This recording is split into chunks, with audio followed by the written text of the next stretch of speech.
Hello friends, कैसे हैं आप लोग। बहुत ज़्यादा बारिश हो रही है और ऐसी बारिश में सब जगह पानी पानी हो रहा है।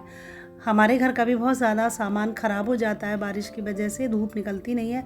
तो मैं आपको बहुत ही अच्छे से किचन टिप्स लेकर आई जो आपके सामान को बिल्कुल ख़राब भी नहीं होने देगा। और ये बहुत काम के किचन टिप्स हैं जो कि आपके पैसे को भी बचाएंगे और साथ ही आपके घर में बहुत ज़्यादा समय को भी बचाएंगे। तो चलिए देर न करते वीडियो की तरफ चलते। देखिए ये है मौसमी, और मौसमी का रस पीने का मन करा, लेकिन मौसमी का रस निकालने का बहुत ही बढ़िया मैं तरीका आपको बताऊंगी कि आप अपनी इन मौसमियों का रस किस तरह से निकाल सकते हैं, वो भी बिल्कुल 5 मिनट के अंदर। आपको बाज़ार भी नहीं जाना पड़ेगा मौसमी का रस पीने के लिए, क्योंकि बारिश बहुत ज़्यादा हो रही है। तो देखिए मैंने इस तरह से 2 मौसमियों को बीच से कट किया है, और कट करने के बाद मैं लूँगी एक बाउल, कोई सा भी बाउल ले सकते हैं आप। उसके ऊपर मैंने एक गिलास रखा है, गिलास को उल्टा करके रखा है। फिर मैं लूँगी स्टील की छलनी। स्टील की छलनी लेनी है, प्लास्टिक की छलनी नहीं लेनी है। और छलनी को भी हम उल्टा करके गिलास के ऊपर रख देंगे। फिर मैंने लिया है एक मौसमी का आधा हिस्सा, उसको इस तरह से हम छलनी के ऊपर रख कर जूस निकालेंगे जैसे हम जूसर से निकालते हैं, और बहुत अच्छे तरीके से और बहुत बढ़िया तरीके से देखिए जूस निकल रहा है। तो आपको बाज़ार जाने की ज़रूरत नहीं है कि जूस पीने के लिए बाज़ार जाना है, क्योंकि बारिश का मौसम है। जूस इतना ख़राब भी आता है जो आपको नुकसान भी कर सकता है। तो देखिए इस तरह से मैंने धीरे धीरे करके चारों पीस से ये जूस निकाला है, और इतने बढ़िया तरीके से जूस निकल गया है कि उम्मीद ही नहीं थी कि हम घर पर इस तरह से जूस भी निकाल सकते हैं, वो भी मौसमी का। तो देखिए मैंने इस तरह से 2 मौसमियों का जूस निकाल दिया है। तो आपको कभी भी जूस निकालना हो तो आपको बाज़ार जाने की ज़रूरत नहीं है। बस आप फटाफट गिलास को उल्टा करिए, उस पर स्टील की छन्नी को रखिए और इस तरह से जूस निकालिए। बहुत अच्छे तरीके से निकला है, और इतना ज़्यादा भी निकला है, ये नहीं कि थोड़ा सा जूस निकला है। 2 मौसमी में जैसे बाज़ार में निकलता है ना, उसी तरह से निकला है। अब हम छलनी को हटाएंगे। हटाने के बाद देखिए ये मैंने चारों टुकड़े जूस से निकाल लिए हैं। और इसके बाद अब हम गिलास को हटाएंगे, और गिलास को हटाने के बाद जूस को हम छलनी से छान लेंगे, जिससे इसमें 1-2 बीज आ जाते हैं, वो बीज जो है हट जाए, क्योंकि बीज जो होते हैं वो हमारे हेल्थ के लिए नुकसानदायक होते हैं। हमें कभी भी नींबू का बीज या मौसमी का बीज को खाना नहीं चाहिए।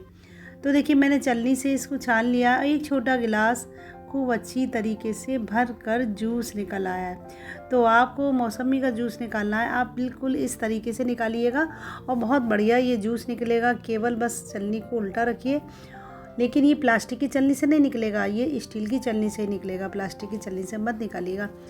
देखिए मैंने जूस निकाला। जूस निकालने के बाद अब ये बचे हैं मौसमी के छिलके।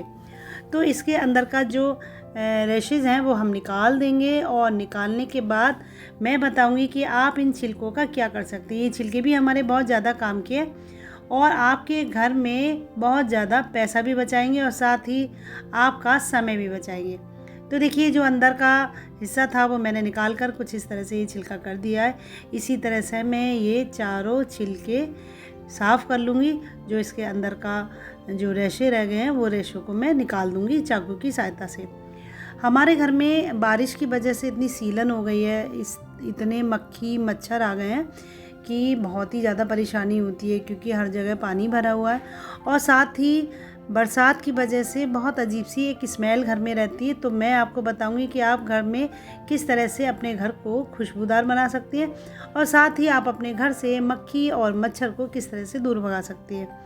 तो देखिए मैंने ये चारों छिलके इस तरह से साफ़ कर लिए। फिर मैं लूँगी 4 रुई की बत्ती, और रुई की बत्तियों को हम इन छिलकों में इस तरह से लगा देंगे जैसे हम दीपक में बत्ती जलाते हैं ना, उसी तरह से।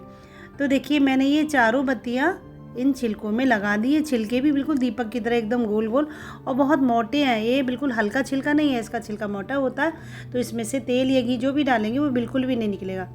तो देखिए मैंने एक बड़े चम्मच तेल इन चारों दीपक में यानी कि मौसमी के छिलकों में डाल दिया है, और डालने के बाद अब हम इनको जला देंगे। तो ये बहुत बढ़िया तरीके से दीपक की तरह जलेंगे, और हमारे घर में एकदम भीनी भीनी खुशबू फैल जाएगी, क्योंकि बारिश की वजह से बहुत ज़्यादा सीलन की गंध घर में हो गई है।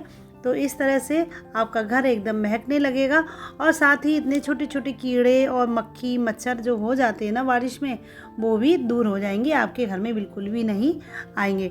तो देखिए मैं इन चारों दीपक को अपने घर में जहाँ जहाँ मुझे लगता है कि मक्खी मच्छर ज़्यादा है वहाँ मैं इनको रख दूँगी। तो सबसे पहले मैं रखूँगी, ये मेरे कोने में मेज़ रखी रहती है, यहाँ पर बहुत मच्छर आते हैं और साथ ही छोटी छोटी छिपकली भी आती है। इसमें बारिश में बहुत छोटी छोटी सी छिपकली आती है, वो भी दूर भाग जाएंगी। एक कॉर्नर ये है, यहाँ पर भी मैं इस दीपक को रख दूँगी। इसके बाद हम रख देंगे मेन डोर पर, क्योंकि मेन डोर से बहुत ज़्यादा स्मेल आती है, बारिश के पानी की जगह जगह कीचड़ हो जाती है, तो उससे भी आपकी स्मेल दूर हो जाएगी इन छिलकों के दीपक से, और साथ ही जो मक्खी मच्छर है वो भी बिल्कुल नहीं आएंगे। फिर मैं अगला दीपक जो है अपने घर के दूसरे कोने में रख दूँगी। तो इसी तरह से आप अपने मौसमी के छिलकों में दीपक बनाकर घर में जला सकती हैं। आपका घर खुशबू से भर जाएगा और साथ ही आपके घर से मक्खी मच्छर की समस्या भी दूर हो जाएगी। बहुत अच्छी सी टिप्स है, इसको ज़रूर कीजिएगा और कैसी लगी ये मुझे कमेंट बॉक्स में ज़रूर बताइएगा। इसके बाद हमारी अगली टिप्स है, ये देखिए धनिया है। धनिया बारिश के मौसम में एकदम सफ़ेद सफ़ेद हो जाता है, साथ ही इसमें छोटे छोटे घुन भी हो जाते हैं। और ये धनिया ज़्यादा है, आपको अगर रखना है धनिए को ज़्यादा लंबे समय तक बारिश के मौसम में, तो बस आपको कुछ नहीं करना, एक लेना एयर टाइट बॉक्स और उसमें अपने धनिए को डाल देना है, और साथ ही डालनी है इसमें 6 से 7 लाल मिर्च, साबित लाल मिर्च इसमें डालनी है, और डालकर डिब्बे को बंद कर देना है। आपका धनिया बिल्कुल भी ख़राब नहीं होगा। आप इसको 4 महीने 6 महीने 7 महीने कितने दिन भी रख लीजिए, आपका ये साबित धनिया बिल्कुल भी ख़राब नहीं होगा। ना इसमें घुन पड़ेंगे और ना ही ये सफ़ेद सफ़ेद जैसा फफूंदी ऐसा हो जाता, बिल्कुल भी नहीं होगा।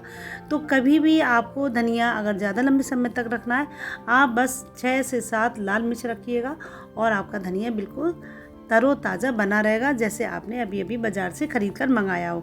और इस तरह से उसको चम्मच से चला दीजिएगा, जिससे मिर्च जो है ऊपर नीचे हो जाए, ऊपर ही ना रहे, नीचे साइड में भी मिर्च चली जाए। तो देखिए कितना अच्छा सा टिप्स है जो कि आपके बहुत ज़्यादा काम में आएगा। और आपको ये सारी टिप्स कैसी लगी मुझे कमेंट बॉक्स में ज़रूर बताइएगा। मिलते हैं आपसे अगली वीडियो में, तब तक के लिए bye bye, have a nice day, thank you very much.